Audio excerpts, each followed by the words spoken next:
നമസ്കാരം, സിറ്റി ന്യൂസിലേക്ക് സ്വാഗതം. കണ്ണൂർ സർവകലാശാല കൊണ്ടുവന്ന എംപിരിക്കൽ ഫോർമുല ഒഴിവാക്കി പുതിയ ഗ്രേഡ് കാർഡ് അനുവദിക്കണമെന്ന് ഹൈക്കോടതി ഉത്തരവുണ്ടായിട്ടും നടപടിയുണ്ടാവുന്നില്ലെന്ന് ആരോപണം. ഉപരിപഠനത്തിനും മറ്റുമായി മാർക്ക് ലിസ്റ്റ് ഉപയോഗിക്കുമ്പോൾ മാർക്ക് ലിസ്റ്റിന്റെ ശതമാനമാണ് കണക്കാക്കുന്നതെന്നും ഇത് വലിയ ബുദ്ധിമുട്ടാണ് വിദ്യാർത്ഥികളിൽ ഉണ്ടാക്കുന്നതെന്നും MSF ഭാരവാഹികൾ വാർത്താസമ്മേളനത്തിൽ ആരോപിച്ചു.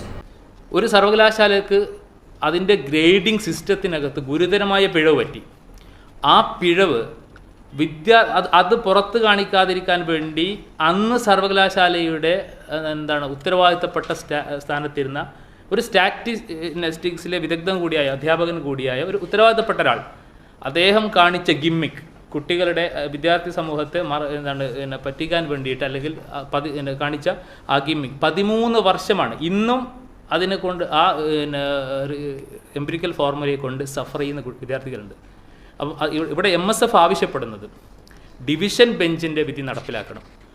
ഈ എംപിരിക്കൽ ഫോർമുല എടുത്ത് കളഞ്ഞുകൊണ്ട് ഗ്രേഡ് കാർഡ് റിവൈസ് ചെയ്ത് കൊടുക്കാനാണ് സിംഗിൾ ബെഞ്ചിൻ്റെ ഉത്തരവ്. അത് ഉയർത്തിപ്പിടിച്ചിരിക്കുകയാണ് ഡിവിഷൻ ബെഞ്ച്. അതുകൊണ്ട് തന്നെ ആ ഡിവിഷൻ ബെഞ്ച് ഉത്തരവ് നടപ്പിലാക്കണം.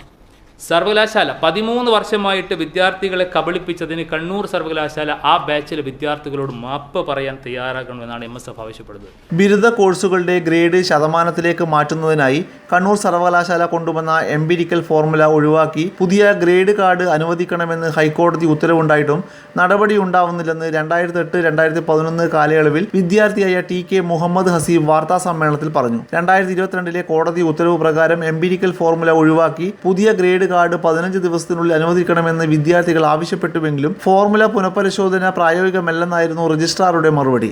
2011 കോഴ്സ് വിജയിച്ച വിദ്യാർത്ഥികളുടെ അവസാന വർഷ മാർക്ക് ലിസ്റ്റിന് പിറകിൽ പ്രസ്തുത ഫോർമുല പ്രിന്റ് ചെയ്തതിനാൽ ഉപരിപഠനത്തിനും മറ്റുമായി മാർക്ക് ലിസ്റ്റ് ഉപയോഗിക്കുമ്പോൾ മാർക്ക് ലിസ്റ്റിന്റെ ശതമാനമാണ് കണക്കാക്കുന്നതെന്നും ഹബീബ് ആരോപിച്ചു.